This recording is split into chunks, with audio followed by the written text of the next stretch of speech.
issues, sir. What are your top priorities now for the economy for the rest of the year? To be honest, we are doing so well. You look at this. I hit the 50,000 Dow mark, which everyone said couldn't happen in 4 years. I did it in 1 year. I hit the 7,000 S&P mark in less than 1 year, which was a number, as you know,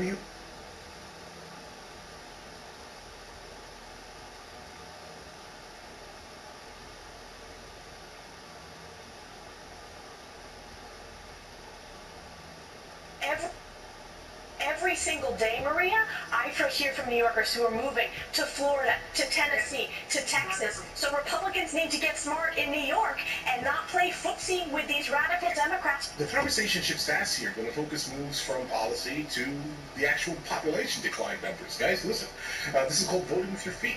I make the best decision professionally, but also personally. I have a 4-year-old son, and I also am maintaining as one of the deciding votes in a very slim House majority. So it was the right decision at the time, Maria, but I will tell you, this brain drain from New York, there is no end in sight. We lost more population in the state of New York, and it's not because of the weather, it's because of the tax and spend failed policies. Here you have a socialist mayor of New York City celebrating his first 100 days, where they continue to talk about raising taxes higher and higher, making the city more and more unaffordable. And Kathy Hochul, who is a do-nothing governor, the worst governor in America, who is frankly hijacked by the socialists who hold her hostage.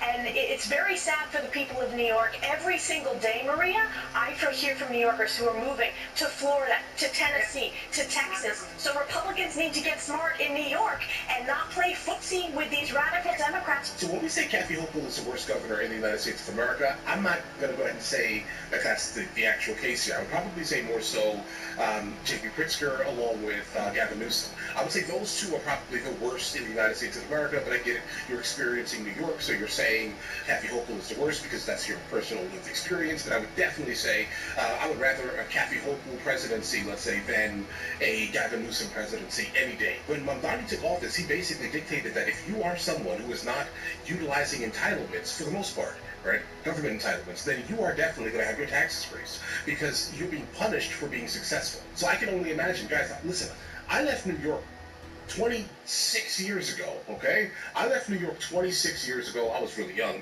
obviously. I was like 14, didn't have a choice. But the point is here, I left New York a very long time ago, and I'm definitely super happy that I grew up outside of that place. Looking at how it turned out, oh my God, guys. Let's continue. Well, I want to get your take on your campaign. I'm not seeing a lot of you. Where have you been, Bruce? It looks like Kathy Hochul is going to beat you. What are you going to do about it?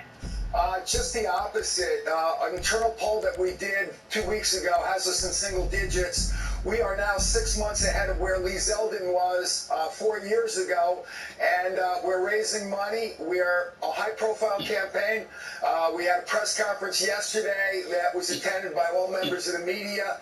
I've been traveling throughout the state. We are in a better position now than we were 4 years ago, and we're going to win this race because when you compare my record of having the safest county in America, not raising taxes in 4 years, cutting a $150 million tax increase in my predecessor, having the lowest poverty rate in the state, even though our demographics are a mirror image of the state.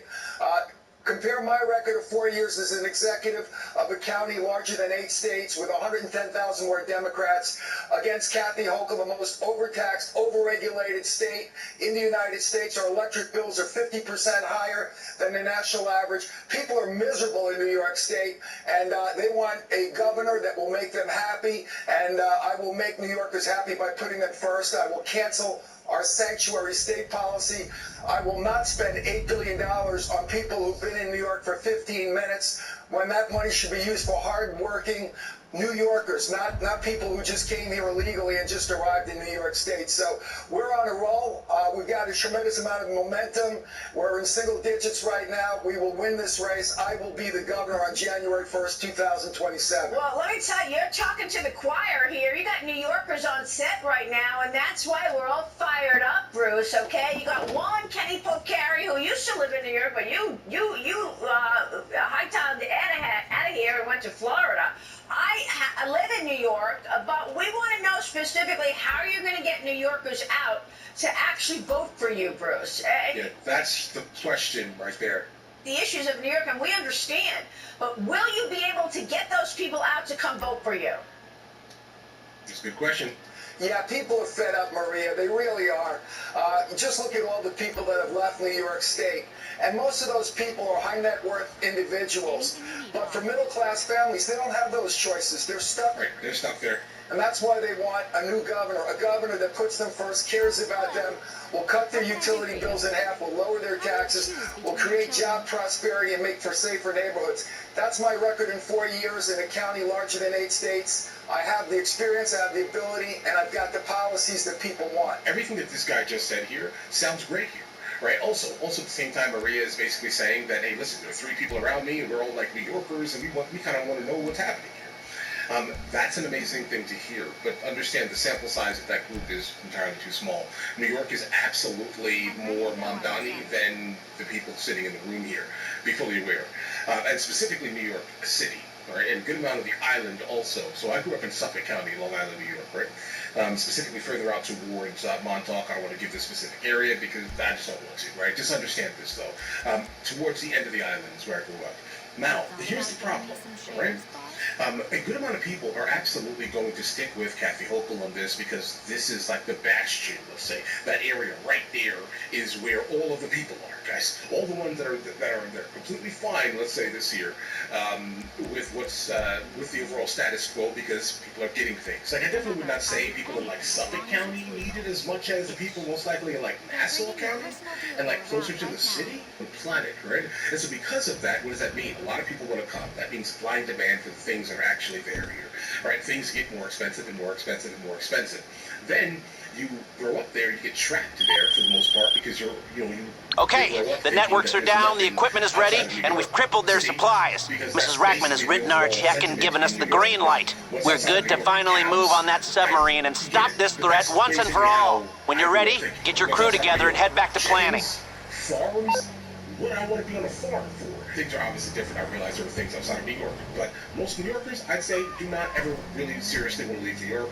If they do, they will run back, but the problem is it's so expensive that you can't even afford to stay there, and a lot of it is due to the fact that supply and demand dictates that a lot of people want what you have, want to be there, they want to come there, they want to get tourists there. Mamdani's appeal makes all the sense in the world to me. Okay, let's just be completely honest, and I'll tell you why. It's so expensive in New York. Go back to what I was saying earlier here, where people never want to leave New York, so they're stuck there renting. Right? Like, New York City is a prison.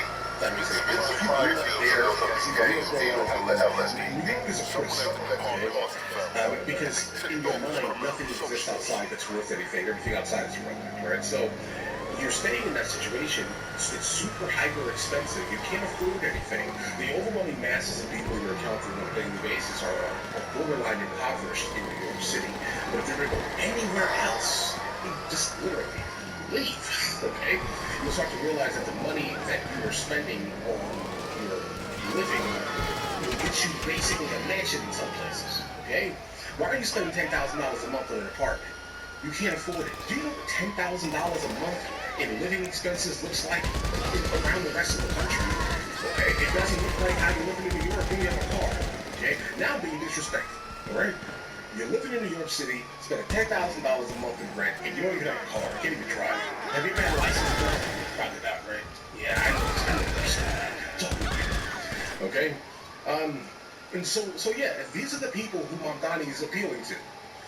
Okay? Even though they're already well off compared to other people around the country. And that is one of the groups that float around New York City. That's it, right?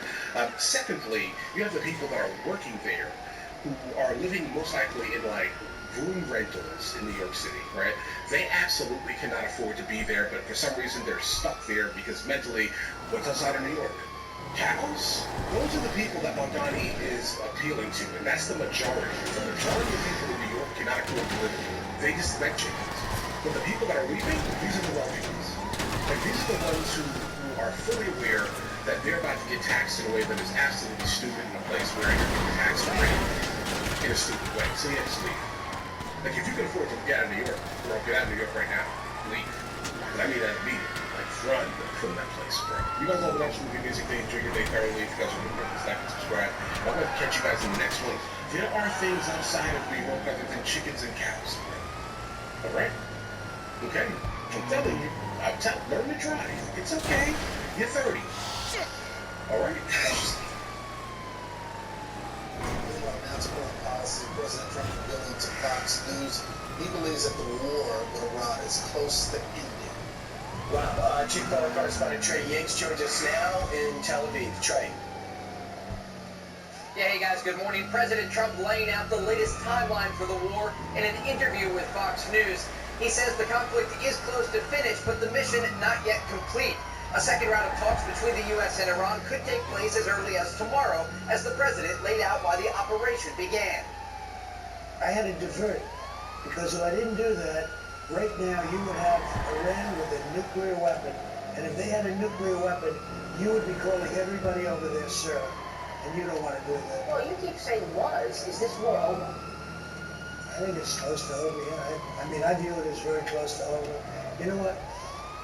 If I pulled up stakes right now, it would take them 20 years to rebuild that country. And we're not finished. The president's comments come as U.S. Central Command